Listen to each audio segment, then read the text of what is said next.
नमस्कार। कर्मयोग for 21st century का ये जो फिट फॉर लाइफ प्रोग्राम है, प्रोग्राम यानी साधना का एक पद्धति है। सीखने सिखाने का प्रोग्राम हम कहते हैं, और साधना का पद्धति ये क्या बड़ा कठिन है। ये करना हर किसी के लिए मुमकिन नहीं है, ऐसी कोई बात है। इसी विषय को आज के सत्संग में हम समझने की कोशिश करेंगे और यहाँ तक जाके पहुँचेंगे जहाँ हम अपने आप को ये सिद्ध करेंगे। और इस बात में बिल्कुल इस विश्वास पे अटूट हो जाना ज़रूरी होगा कि नहीं, ये कठिन नहीं है, ये किसी के लिए भी करना संभव है, और संभव ही नहीं, बड़ा आसान है। तो यहाँ तक पहुँचने के लिए ये थोड़ा समझना ज़रूरी है। जब मैं कह रहा हूँ कि किसी के लिए भी करना सहज है या संभव है, तो ये किसी के लिए मतलब कौन कौन आते हैं इसमें। एक जगह से शुरू करता हूँ कि कोई अगर ये समझे कि मैं अभी आज हॉस्पिटल बेड में मैं लाचार होके पड़ा हुआ हूँ, मैं कैसे ये सब साधना पद्धति को अपनाऊं और ये सब करूं। विशेष करके जब स्टैमिफ्लेक्स आरती देखते हैं, जिसमें तकरीबन 35 से 40 मिनट आप अपने पैरों पर जॉगिंग कर रहे हैं। शक्ति स्ट्रेच आराधना जब हम करते हैं तो वो सांसों के धागे पे बंधा हुआ आसनों की माला हम कहते हैं, और इनमें से कई ऐसे आसन हैं जो आसन आप देखते हैं, जब वीडियो देखते हैं या आप करने शुरू करते हैं तो आपको लगता है ये मुझसे नहीं होगा, ये बड़ा कठिन है, मेरा पैर तो इतना ऊपर नहीं आता है, मैं इतना देर बैलेंस करके नहीं रह सकता हूँ। इन सारी बातों से आप प्रभावित हो सकते हैं और आपको लग सकता है कि ये कैसे करूँ मैं। एक अहम मुद्दा और भी है, वो है समय का। हम कहते हैं कि इस पद्धति को अपनाने के लिए आपको सारा दिन में 3 घंटा समय निकालना पड़ेगा। 10 मिनट, 15 मिनट, 20 मिनट एक पूजा करके छोड़ दिए, थोड़ा सा एक्सरसाइज जॉगिंग करके छोड़ दिए, एक कर दिए, ये नहीं कहा जाता है कि 3 कहा जाता है, नहीं, यही इंजंक्शन है, यही मान्यता है। यही मैं पहले भी बताया हूँ कि 24 घंटे के अंदर 3 घंटा आपको समय निकालना पड़ेगा इस साधना पद्धति को अपनाने के लिए। तो इतना समय कहाँ है आज किसके पास। पहले तो माना जाता था जो छात्र अवस्था में है, हम लोग भी जब बचपन में लगता था, सब कहते थे अभी छात्र हो, बहुत समय है, चलो बड़े हो जाओगे, बहुत दायित्व आएगा, संसार चलाना पड़ेगा, जीविका अर्जन करना पड़ेगा, नौकरी लगेगा, काम करोगे, बिजनेस करोगे, तो समय नहीं मिलने वाला है, अभी समय है। पर आजकल तो देखते हैं छात्रों को भी कोई समय नहीं है, समय किसी को भी नहीं है, फुर्सत किसी को भी नहीं है। तो 3 घंटा समय कहाँ से निकालो। लेकिन ये भी कोई एक्सक्यूज नहीं है।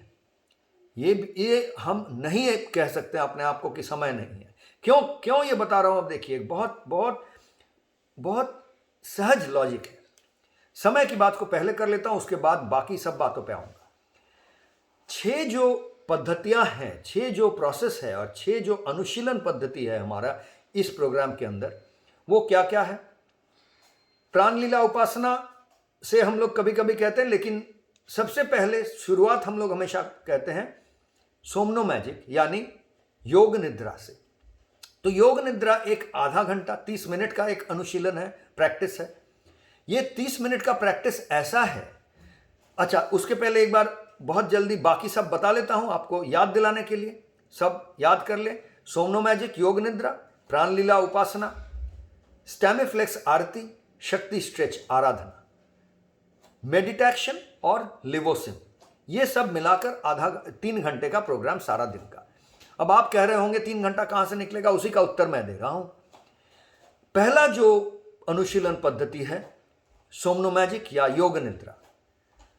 हमारा दावा यह है कि योग निद्रा सही तरह से आप करने सीख जाए तो ये योग निद्रा का जो पद्धति है, इसमें 30 मिनट का समय ये आपका लेता है, लेकिन ये कम से कम 2-3 घंटे की नींद की बराबर है। तो आम आदमी कोई भी जो दिन में 6 घंटा, 7 घंटा, 8 घंटा जो सोते हैं, वैसे मेडिकल टर्मिनोलॉजी डॉक्टर्स कहते हैं कि हर इंसान को, आम इंसान को 8 घंटा सोना जरूरी है। हम ये देखे हैं अपने जीवन से, मैं कह सकता हूं 30 साल हो गया है। 30 साल इस पद्धति में मैं रहा हूं, और इतना साल का तजुर्बा मैं कह रहा हूं कि ये जो आधा घंटा का योग निद्रा का सोमनो मैजिक का जो पद्धति है, ये आप करें तो ये 2-3 घंटे की नींद के बराबर है। तो जो आज 8 घंटा सोते हैं, वो तो समय निकाल रहे हैं सोने के लिए, या 7 घंटा सोते हैं, 6 घंटा सोते हैं, उनको 2 से 3 घंटा सोने का टाइम बच जाएगा। आपको 4 घंटा, 5 घंटा, 6 घंटा सोने से ही, वो 5 घंटा, 6 घंटा, 7 घंटा, 8 घंटा सोने से जो फायदा मिलता था उतना ही मिलेगा, उससे ज़्यादा फ्रेश लगेगा आपको। सो के उठेंगे कभी भी तो उससे ज़्यादा फ्रेश आप अपने आप को महसूस करेंगे, अपने आप को उतना ताज़ा महसूस करेंगे। सोने का काम तो यही है, सोने जाते हैं तो टायर्ड होते हैं, बहुत बहुत वीक होते हैं और शक्ति का अभाव होता है। सो के उठते हैं तो लगता है आह चलो अब शक्ति वापस आ गया है, ऊर्जा वापस आ गया है, ताज़ा फ्रेश।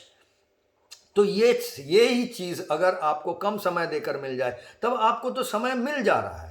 जो समय आप सोने में बिताते थे, उस समय पे आप ये जो साधना की बात हम कर रहे हैं, जिसमें समय लगेगा कह रहे हैं, उसको कर सकते हैं।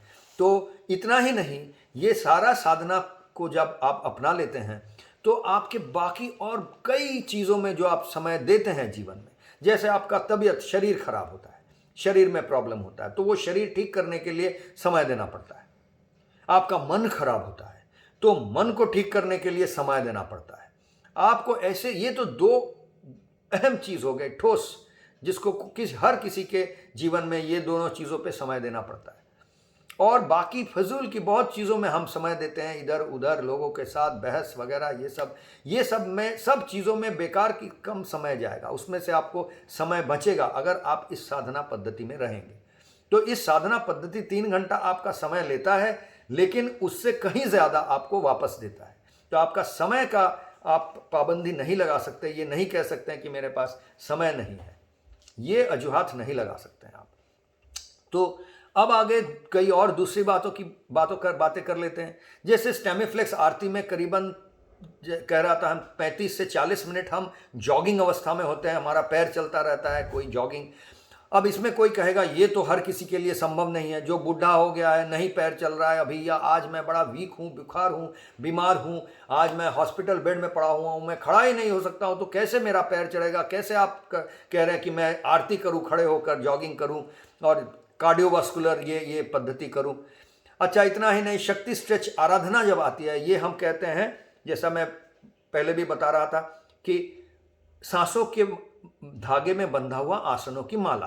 तो ये जो आसन है, इन आसनों में से कई आसन लोग कहते हैं ये बड़ा कठिन है, हमसे नहीं हो पाएगा, भाई मेरा पैर इतना फ्लेक्सिबल नहीं है, मेरा हाथ उंगली इतना फ्लेक्सिबल नहीं है, मैं इतना स्ट्रेच नहीं कर पाता हूँ, मेरा इतना बैलेंस नहीं है, वगैरह वगैरह, ये सारी बातें लोग करते हैं।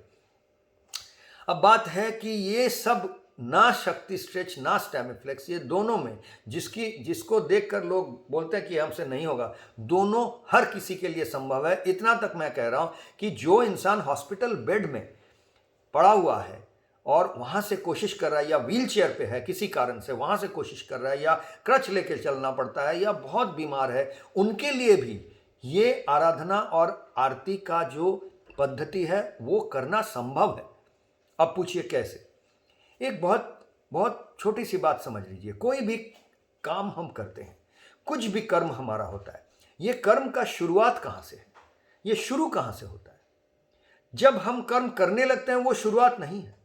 पहले तो उसके पहले आप जाइए, देखिए कर्म करने के लिए अपने अंदर शक्ति, आपको एनर्जी, ऊर्जा वो चाहिए। तो प्राण शक्ति जो है, तो प्राणिक जो डायमेंशन है, एनर्जेटिक प्राण शक्ति का जो डायमेंशन है, अंग है, उसमें उस काम करने के पहले आपका मसल्स, आपका हड्डी, आपका शरीर जब उसमें लग गया, उसके पहले आपका प्राण शक्ति उसमें आया था। प्राण शक्ति आने के पहले भी आपके मन में इच्छा जागा था, मन में आपका सोच आया था कि हाँ इस काम को करेंगे, ऐसे करेंगे। वो जितना भी बड़ा काम हो या छोटा काम हो, ये मेरा उंगली यहाँ से यहाँ तक आ रहा है, मैं उंगली को यहाँ से यहाँ तक लेके जा रहा हूँ, ये जो इतना छोटा सा एक काम हो रहा है, इसके लिए भी पहले मेरा इच्छा आया है। इच्छा आना जरूरी है। मुझ में ये इच्छा को जगाया हूं कि हाँ यहां से यहां तक लेके जाऊंगा, मन में इच्छा जगाऊंगा, यहां से यहां नहीं, अब यहां तक लेके जाऊंगा, तो ऐसे जाएगा उंगली। तो ये जो काम है, ये शारीरिक लेवल पे आने के पहले प्राणिक लेवल पे आता है, प्राणिक लेवल के पहले ये मानसिक लेवल पे आता है, और मानसिक के पहले भी ये चित्त के लेवल पे, चेतना, हमें अवगत होना होता है कि ये करना है। जो आकांक्षा कहते हैं, इच्छा के पहले, इच्छा से भी सूक्ष्म आकांक्षा, वासना शब्द का प्रयोग ऐसे होता है, लोग सोचते हैं वासना को किसी और तरह से ही सोचते हैं, जैसे कामुकता के साथ जोड़ते हैं। ऐसी बात नहीं है। वासना मतलब इच्छा के पहले की अवस्था, इच्छा से भी सूक्ष्म आकांक्षा, inspiration and then desire. Inspiration होता है, आकांक्षा होता है, वासना होता है, तब इच्छा होता है। तो जो हॉस्पिटल बेड में है उसको वो अपने अंदर आकांक्षा, वासना तो जगा सकता है कि मैं पैर को हिलाऊं, मैं खड़े हो जाऊं। वो करना भी आज उसके लिए वहीं तक पहुंचना लिमिट है। वो थोड़ा सा प्राण शक्ति जगा सकता है, इतना नहीं जगा सकता है। वो शरीर को खड़ा नहीं कर पा रहा है, वो जरूरी नहीं है, लेकिन काम शुरू कर दिया है। कर्म का शुरुआत शारीरिक ही नहीं है।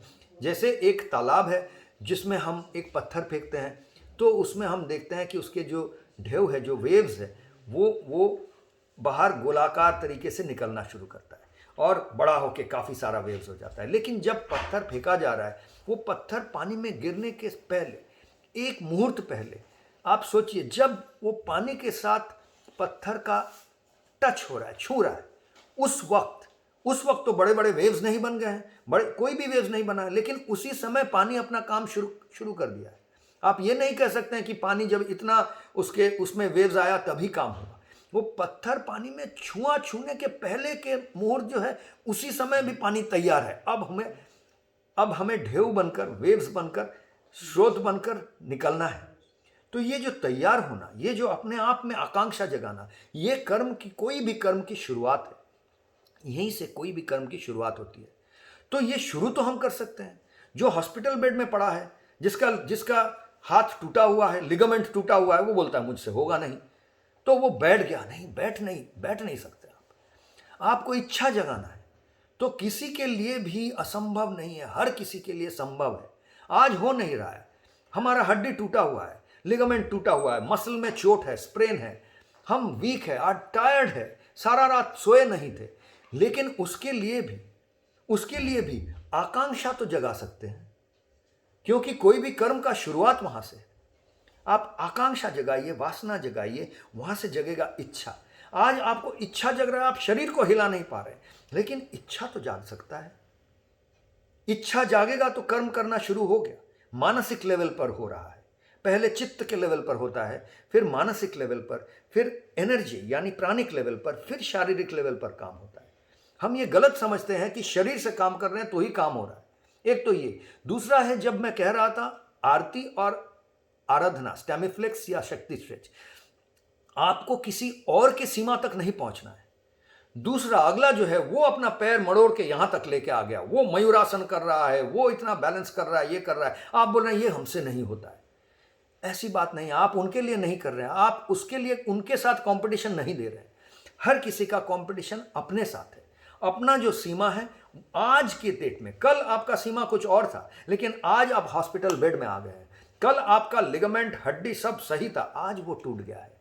तो कल के आपके साथ आज का पल्ला नहीं है, उसके साथ आपको कंपटीशन में नहीं लगना है। आज के आप जो हैं, आपका आज का इस मुहूर्त का जो सीमा है, जहां तक आप पहुंच पा रहे हैं वहां तक आपको पहुंचना है। पहुंच के वहां से हंसते हंसते वापस आना है, उसको क्रॉस करके नहीं जाना है। क्रॉस करके जाएंगे तो आप हम जो कह रहे हैं वो काम नहीं कर रहे हैं। आप किसी और से कंपटीशन लगा रहे हैं, किसी को दिखाने की कोशिश कर रहे हैं, कुछ आजमा रहे हैं, ये सब नहीं है। ये साधना पद्धति है, अपने आप के लिए योग साधना है। आप आज इस मुहूर्त में जो हैं और जो नहीं है, जो कर सकते हैं, जो नहीं कर सकते हैं, इसके योग स्थल को, कल भी मैं कह रहा था, आप पहचान रहे हैं, वहां से वापस आ रहे हैं और उस काम को करने के लिए समय दे रहे हैं।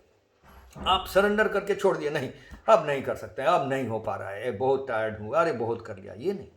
इच्छा तो जगाइए, शरीर से नहीं हो पा रहा है, इच्छा से, मन से करते रहिए, चेतना से करते रहिए, जब तक कराया जा रहा है।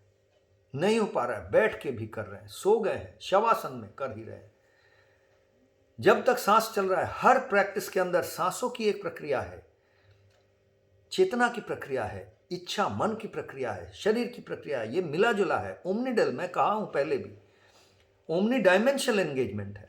तो ये आप कह नहीं सकते हैं कि मुझसे हो नहीं पाता है, मैं कर नहीं पा रहा हूं। आज का सत्संग जो किसी ने भी सुन लिया, उनके लिए ये एक्सक्यूज़ देना संभव नहीं होगा अब कि मुझसे नहीं हो पाता है, समय नहीं है, आज नहीं कर पा रहा हूँ, आज हो नहीं रहा है। अगर आप ये ना सुने होते तो शायद हो ऐसा कर लेते, लेकिन इस सत्संग का मतलब ही यही है कि ये जैसे आप जो प्रैक्टिसेस हैं, जो हमारा अनुशीलन है, अभ्यास है, उन अभ्यासों को, उन अनुशीलन को और के लिए आप प्रज्ञाशील हो जाए, यही हमारा इन सत्संगों का मेन उद्देश्य है। तो आज के लिए इतना ही। आशा है कि आप अपने आप को अजुहात नहीं देंगे और अनुशीलन में लगे रहेंगे, साधना को आगे लेके जाएंगे। नमस्कार।